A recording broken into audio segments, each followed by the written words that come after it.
Hello and welcome to Hidden Magic Tarot. I am Nancy.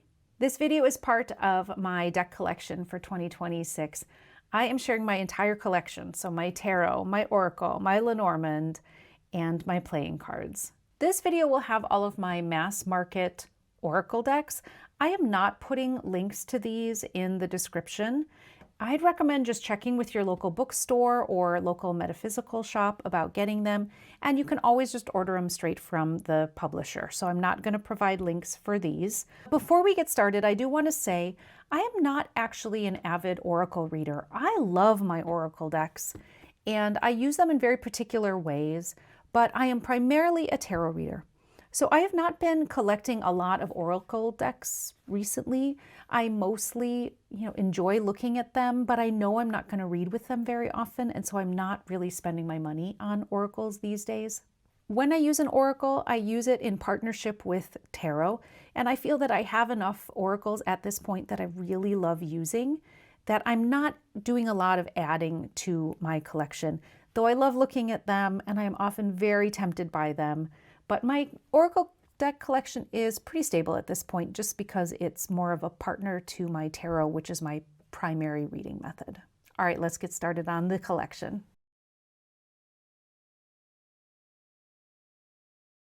Let's start with these three sweet affirmations decks. Now for me, an affirmations oracle is an oracle that has like an entire sentence or a phrase on it instead of just a single keyword.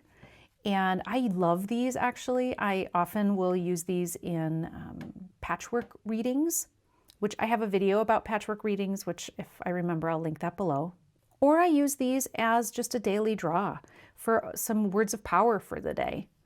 And if I use these in conjunction with tarot or another oracle, like a keyword oracle deck, what I would often do is choose this as the first one. So beauty raises my vibration. I seek it out for healing and joy. Then I might ask my tarot, what healing should I seek? What joy is available to me today? Something like that.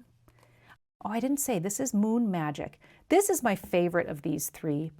I like drawing cards from these so much, this deck. I think they're very powerful messages, really nice to work with, great as a daily draw. Wonderful words of power that you could meditate with or use with your prayer beads or however you work with your affirmations. But these are incredibly powerful. I really like this one a lot. This one is, again, Moon Magic. Next one is Whispering Woods. This one's very cute. These are the backs. And similar to Moon Magic and most other, what I call affirmations decks, it's got this little affirmation, this advice, this lesson on it. This one also has a keyword to work with.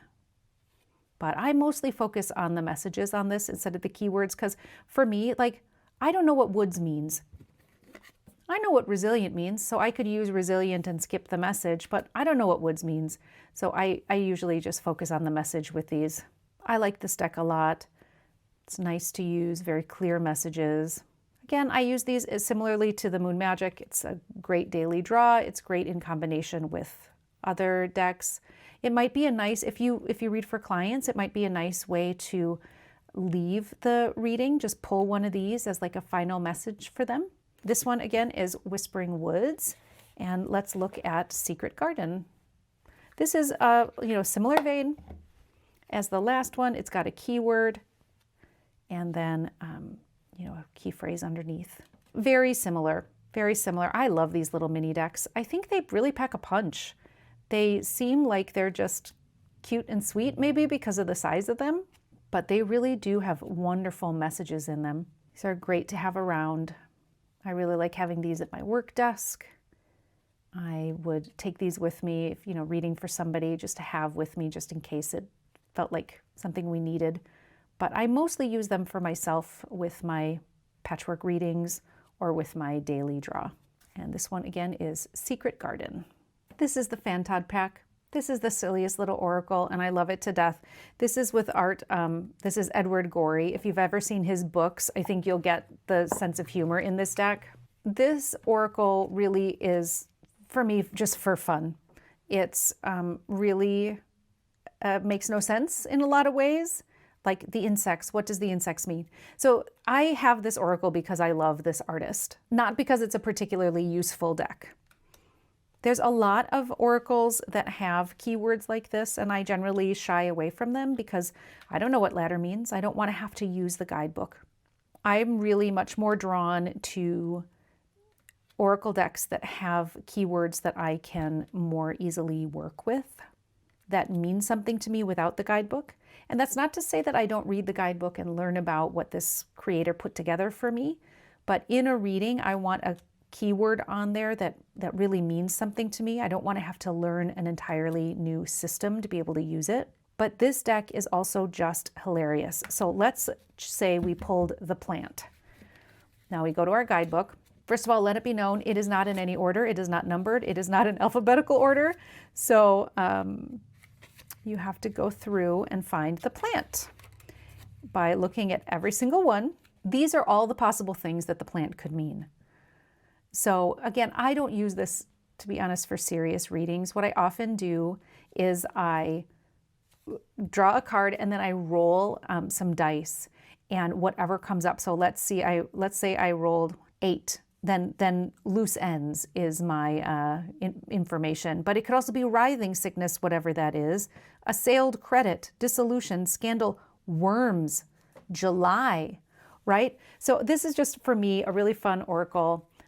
Sometimes I just have decks because I like the art and I don't really read with it, but I'm so happy to have it. Again, that's the Fantod Pack. These are the soul cards.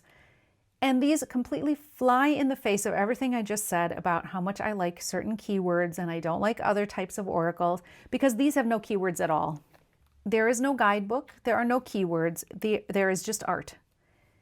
There is just your interpretation. They are meant to be images for you to look at and to make your own decisions about what they mean, to spend time with them, to be moved by them, to let your thoughts run wild about them. This is a deck I generally only use with patchwork readings, and I think it is extremely effective in patchwork readings. I do have a video about my patchworks, but essentially what you do in a patchwork is you pull from multiple decks and then you just allow for the connections to be made. You let the messages come through. It's really an intuitive process. So I might pull, an affirmations deck. I might pull one of these, pull a couple tarot, pull from another oracle I really like that does have keywords, and then I would have this kind of mishmash of decks out on my table. And I think the soul cards work really well in that type of reading because there's no keywords, because it's just open to your interpretation and can be anything you want. It's great at sort of pulling together lots of different ideas and thoughts. I find the art to be rather challenging sometimes, like this one feels rather challenging because it feels like a mouth. Some of the art is very gentle and calm.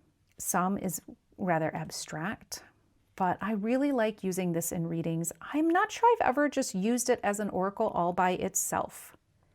It's always come with those patchwork readings, but it's fantastic in them. I'm really glad I have these decks. Even though I don't use them a whole lot, they're fantastic in my collection. Again, that is Soul Cards 1 and Soul Cards 2. I'm actually not going to go through these. They're very similar. This is the Story Oracle. It's actually a creative writing deck. I saw this on Lisa Pepez's channel. It's not meant for divination, but it actually works really well for divination, to be honest. So this was developed for creative writers to use to help them with their stories. It works in a similar way to divination. It gets you past your ego.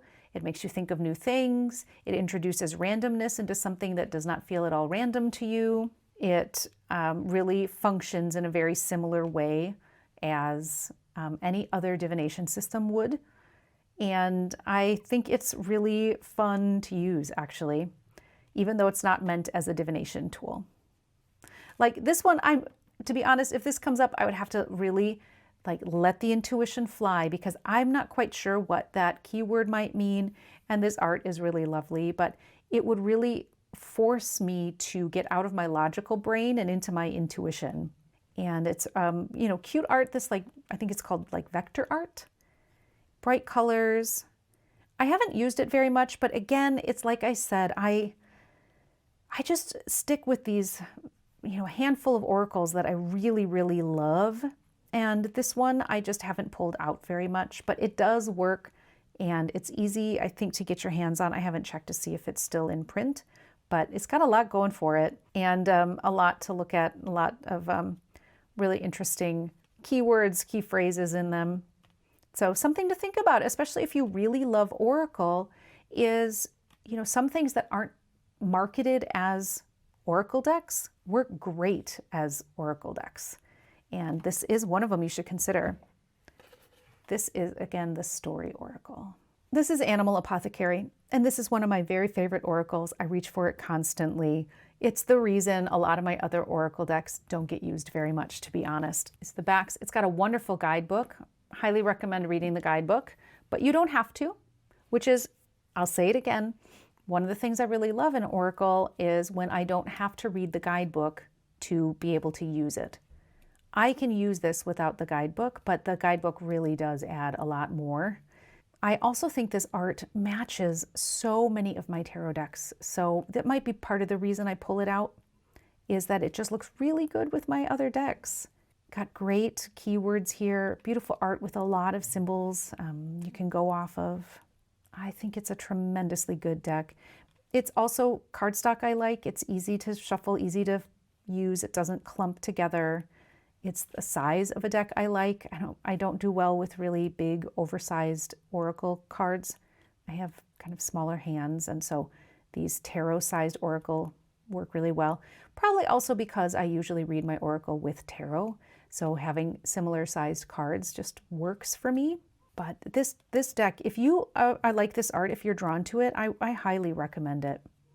I think it's a wonderful deck. Really useful in a lot of readings, and it's got a wide variety of key phrases, keywords on it. I think that the art is tremendous. The guidebook, like I said, offers a lot. It's really a beautiful, beautiful guidebook. This is Animal Apothecary.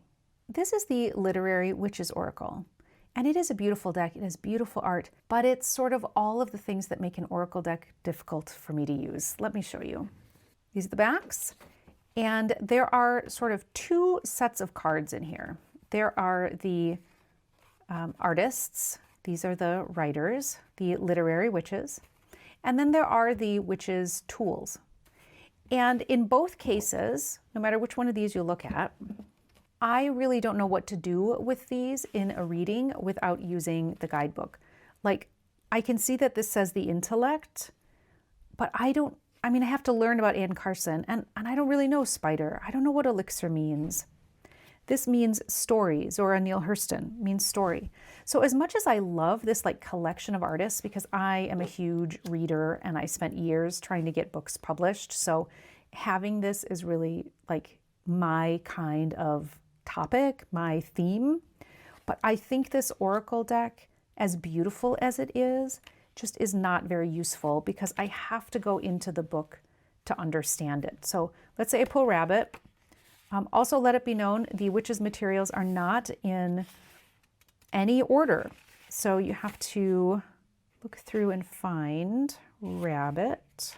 And Rabbit means waiting, making leaps, and adventure. Contrasting meanings, that's fine. But you see, each one only has 3 things. So you could memorize them, or you could decide that they mean your own thing, or you could just write them on there, I guess. But if we go into the artists, it's information about them, which is really nice. I'm glad there's that little very short bio. And it also has 3 keywords that goes with each one. I have really never used this in a reading, even though I find it to be so beautiful. But this is just everything in an oracle that I now know is not how I want to read, is not useful to me. So this one just sits because I really like it, but it's not something that I'm, going to use in a reading. That's the Literary Witches Oracle. This is the Prairie Majesty Oracle. I love this one. This is great for oracle readings, but it could also work for sort of daily draw questions. Really nice guidebook. And you'll see each one has a question at the top. So we have this Really great art, but also a keyword and then a question to ask yourself. So in a reading, if I pulled this, I would be thinking about nesting, but I could also use would more tenderness help? I could use that as a journal prompt, as a daily draw prompt. If I pull jump, I could say, where am I ready to leap forward? And then pull a tarot card to help answer that question. Or if, again, just journal if I'm not into using my tarot at the time. This oracle has a lot to offer, not just as an oracle deck the way you would traditionally use it, because there's this extra layer with the question. And it's been a while since I read the guidebook, but you see these are all color-coded here. These are like suits, essentially, in the deck. So there's a lot of layers that you can work with. I really like seeing the little elemental symbols thrown around in there. I also appreciate that they've got the name. Like here we've got wind. This is a cottonwood tree, a walnut, a white-tailed deer. So it's named, which I really appreciate. A lot of animal decks and plant decks, they don't have that. So I really love it. And again, this is the Prairie Majesty. So I think people who live in the middle of the United States would probably recognize most of these animals, would be familiar with these plants. Oh, I love this one. Prairie soil. What riches do I carry within? Beautiful. So much of our prairie has been lost, was lost over the last couple of hundred years, just torn up, and it's truly richness. This is, I think, a wonderful deck. I really like the art. It looks great with a lot of my tarot decks too. So this is definitely a winner. This is one of the ones I reach for more often than others. I really should maybe put this by my work desk and use this as a kind of a daily draw question generator. I really like that. I have a thing for oracle decks like that. Okay, again, this is the Prairie Majesty. This is Soul Truth, a self-awareness card deck. And I have to be really honest, I bought this probably 6 years ago, and I think it's the type of deck that I should love using, and I just don't use it. So there's a question on one side, and then we go a little bit deeper into it. There are soul actions, there's a mantra for you, some words of power. How can I infuse more self-love and compassion into my daily life? And then on the back side, we've got a quote from the Buddha. So if your compassion does not include yourself, it is incomplete. And then some soul actions, some ideas of things that you could do today. This is so up my alley, I can't even tell you. And I was so excited when I found it, and then I just haven't even used it.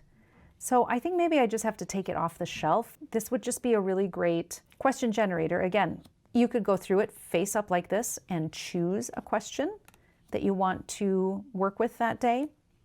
Or you could do it kind of as face down as you can. There's really no backs to it, but you could just randomly choose one is what I'm trying to say. You could intentionally choose one or randomly choose one to have something to write about or something to read about that day. What I'm learning from this deck collection video is that I have some beautiful decks that I am not using to their fullest and that I really need to take off the shelf and give them a chance. Maybe I got it because I thought I would find times where I didn't know what to ask my tarot decks, but I always seem to know.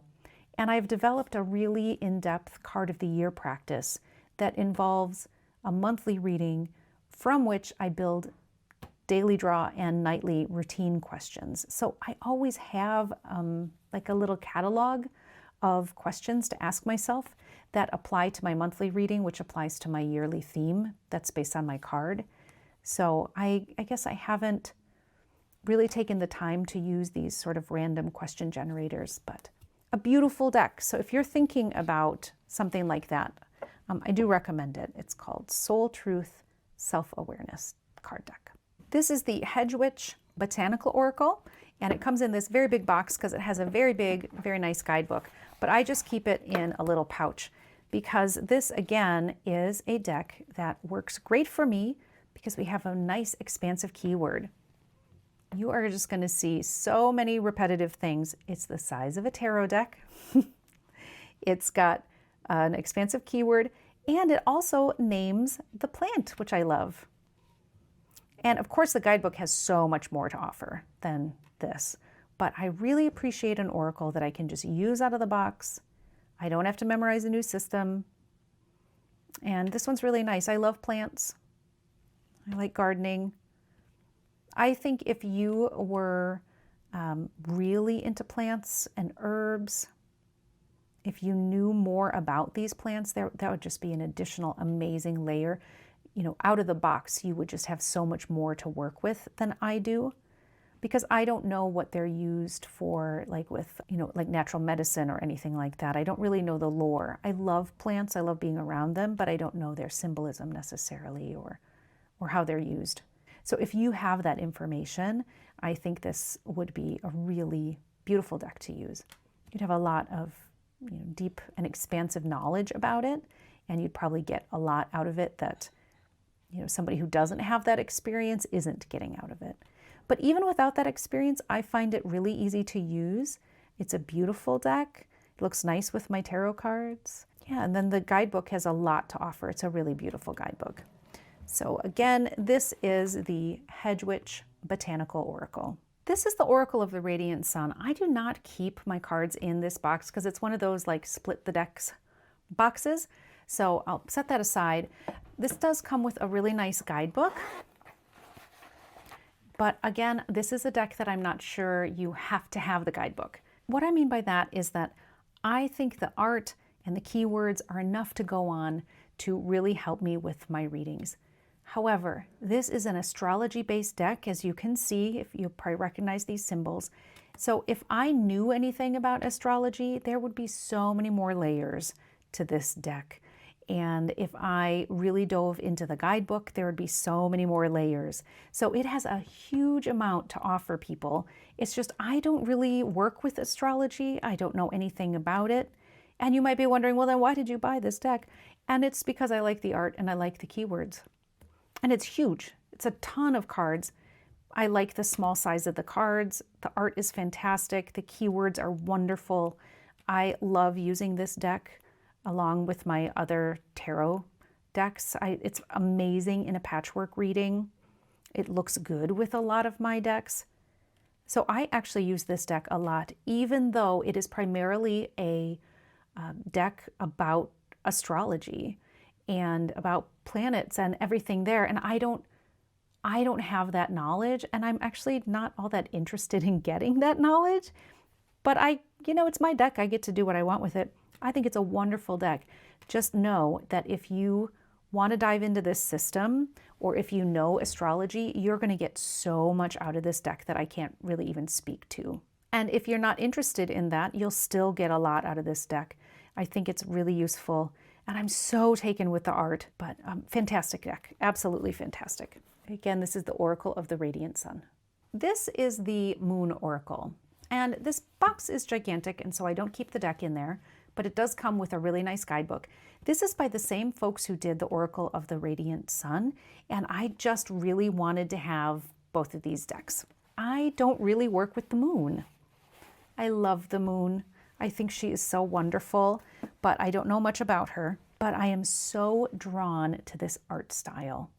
And just like with Oracle Radiant Sun, it's got a nice keyword on the bottom. You know, I can pull into a lot of things here. So I don't feel like I have to know anything about the moon phases.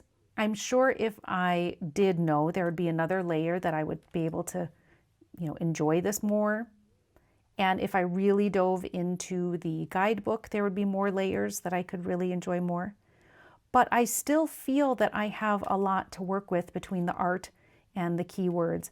I don't really use this deck very much. I bought it knowing I wouldn't use it very much, but I love the art. I love it so much. I love the colorways. And I really just wanted to have both of their decks. So there's this section, I should say, there's this section which is the phases of the moon. There's another section which is, let's see, Sword, Volcano, the Fall, Palace, Fortuna. I'm actually not sure what this section is. Something to do with maybe planets, lore. So I kept this section out because I didn't feel like I could use this in a reading. This one I need to learn more about it in order to use it. And then this other section here, which is goddesses, which I'm sure are also associated with, you know, astrological stuff. So I can see that there. I recognize those symbols, even though I don't really know anything about it. So these three, again, I don't really know how to use that in a reading. So I did separate those out. So if I want to do a reading, I would just use these, you know, moon cards. Again, that is the Moon Oracle. This is Moonology. I'm guessing you've seen it before. Very common deck. This was a hand-me-down to me, so I don't have the guidebook, but I do have the cards. And I really think that these, even without a guidebook, there's you know, a phrase on them, so they could be used even without the guidebook. So this is a hand-me-down, like I said. I have not used it, but I think the art is beautiful, and these phrases would be useful to me, even though I don't have the guidebook. So I do keep these. Maybe I would pass this on. Without the guidebook, I don't think it would be great to pass on to somebody, to be honest. But I do really enjoy the moon. I love her. So I hold on to this deck, and maybe someday I'll find the guidebook and see if I can use it a little bit more. But for now, it just sits on my shelf. Again, that's Moonology. This is the Soul Mirror Oracle. I really love this one. The art is gorgeous, and that's what originally drew me to it, but it's also a great oracle for self-development and introspection, which is a primary way I use my cards. So the art is just gorgeous, and you'll see each card has a keyword and then two essentially opposite words to one another. So we've got wish, despairing and hopeful. We have portal, open and closed. Receptivity, dissatisfied and grateful. And the way I have used this is for working with shadow and light of a situation. So I'll pull one of these cards, and then based on what it says, I'll use it in partnership with tarot to learn more about my blessings. What blessings am I unaware of? And this is graceful. So that's interesting. I'm not quite sure what question I would form around that. So alignment, what's dishonest, what's truthful, right? So I would use this again as like the starting point to a reading. I know for a lot of readers, their oracles are often the last card they pull. It's like a clarifier or a period at the end of a sentence. For me, I usually pull oracle first. It gives me sort of the topic, gives me the compass that we're going to follow, and then I pull tarot as more detail within the reading. This guidebook is really good, has great ways to use the deck. I've really only used it in that way I just described, but there are more ways suggested, if I remember right, in that guidebook. I am so drawn to this art, and I'm so drawn to the idea of like the light and the shadow of this concept, right? Limits, limited and limitless. So I would put this deck, I'd put this card in the center, and I'd pull a tarot card to represent limited and another one to represent limitless. So that's essentially how I've used it.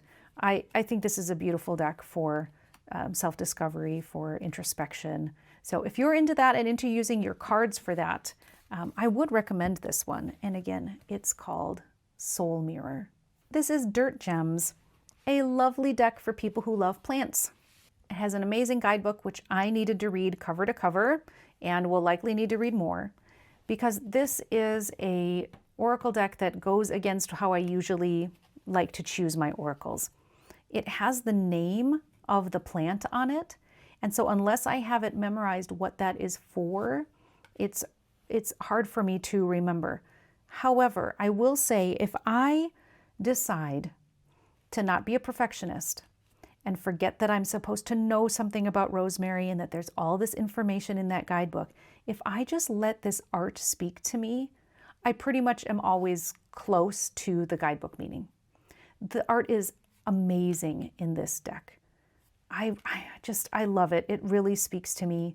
And I think the artist did a great job representing the meaning in the cards. So like I said, if I could just let myself not worry about the real meaning of the card and just let it work as a starting point for my intuition. And if I could just trust that I can interpret art, I think I would get very much out of using this deck. You may have noticed that there are suits as well. So you see they're sort of color-coded in a way, but you see this little symbol next to the name? That indicates what suit it is. And here's the fourth one. And I'll have to look in the deck, I have to look in the guidebook to find those suits, but they make a lot of sense, I have to say. So again, I don't use this as much as I should. If I wanted to get it memorized, I should use it more often because I really, really love it. Okay, so here's an example of suit 1 is Ablaze, and it's the cards that look like this. This is the symbol. And so it has, you know, an energetic signature, an element. So if you know your elements, that's really helpful. A metal, emotion, and a landscape that goes through it. So each of the suits is organized in here. Maybe let me find one more just to give you an idea. So this is the air. The suit is Adrift, and it's air. All of the cards are black and white. It's dry, windy, copper, courage, and desert plants. So if you love plants, and I love plants, I am so drawn to learning this deck. This is the one oracle in my collection that I really actually want to learn and start using more, because between the art and the suits and the big chunky amount of cards, it's just fantastic. And I do want to learn more about it, or at least just get over that little stumbling block where I feel like I have to know everything in order to use it. I think it's a fantastic deck. And again, it's kind of tarot-sized, so I'm always drawn to that. But gorgeous art, so much to learn, so much, you know, so many levels and ways to access the wisdom in these cards. So again, this is Dirt Gems. And that is it for my mass market oracles. I'm also doing mass market tarot. I'm doing indie oracle, indie tarot, my Lenormand, my playing cards. So stop back again to see the rest of the collection. If you liked this video, like it. I'd love if you would subscribe. I've got a little goal for myself that I'm trying to reach with subscribers, and it really helps the channel. Let me know in the comments if you have these oracles, if you like them, if you want them, if you enjoyed seeing them, if you've got tips on using them. I would love to know. Thanks so much for watching. Bye!